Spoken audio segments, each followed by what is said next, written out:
Indian ഇൻഡിപെൻഡൻസിൻ്റെ 79ാമത് ആഘോഷവേളയിൽ മഹത്തായ രാജ്യത്തിൻ്റെ ഇന്നലകളിലേക്ക് തിരിഞ്ഞു നോക്കിയാൽ ബ്രിട്ടീഷ് അധമമാർക്കെതിരെയുള്ള പോരാട്ടത്തിൽ മഹത്തുക്കളായ ഔലിയാക്കളും പണ്ഡിതന്മാരും ഒരുപാട് നിറഞ്ഞു നിന്നിരുന്നു. 93 വയസ്സുള്ള ഒരു വന്ധ്യവയോധികൻ ഈ മഹത്തായ സമര രണാങ്കണത്തിലിറങ്ങിയ ഒരു ചരിത്രമുണ്ട്.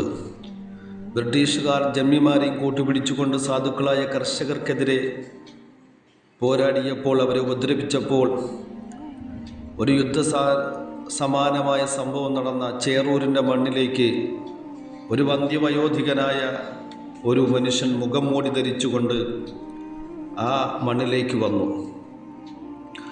അവരോടൊപ്പം, സാധുക്കളോടൊപ്പം, കർഷകരോടൊപ്പം ബ്രിട്ടീഷുകാർക്കും ജന്മിമാർക്കുമെതിരെ പോരാടി. ആ മനുഷ്യൻ്റെ ശരീരത്ത് ഒരുപാട് വെട്ടുകളും മുറിവുകളും മർദ്ദനങ്ങളും ഏറ്റു. തൽഫലമായി 94ാം വയസ്സിൽ, ഒരു വർഷം കഴിഞ്ഞപ്പോൾ, ഈ വെട്ടുകളുടെയും മുറിവിൻ്റെയും കാരണം കൊണ്ട് അദ്ദേഹം വഫാത്തായി. ആരാണെന്ന് ആ മനുഷ്യൻ? മഹാനായ സയ്യിദ് മൗലദ് ദവീല ഖുത്ബുസ്സമാൻ മമ്പുറം തങ്ങൾ ഖദ്ദസല്ലാഹു സിറഹുൽ അസീസ് ആയിരുന്നു. അത് മഹാനവറുകൾ മുഖം മൂടി ധരിച്ചത് തന്നെ ആരും മനസ്സിലാക്കാതിരിക്കാൻ വേണ്ടിയാണ്. മനസ്സിലാക്കിയാൽ തങ്ങൾ ഉപ്പാപ്പയെ അവർ ആ യുദ്ധത്തിലേക്ക് അല്ലെങ്കിൽ ആ സമരത്തിലേക്ക് പോകാൻ അനുവദിക്കില്ല. അതുകൊണ്ടാണ് മുഖം മൂടിയും ധരിച്ചുകൊണ്ട് മഹാനായ ഖുത്ബുസ്സമാൻ തങ്ങൾ വന്നത്. തങ്ങൾക്കതിൻ്റെ ആവശ്യമില്ലായിരുന്നു. പക്ഷേ രാജ്യത്തിൻ്റെ സ്വാതന്ത്ര്യത്തിന് വേണ്ടി, സാധുക്കളായ മനുഷ്യരുടെ നിലനിൽപ്പിന് വേണ്ടിയാണ്.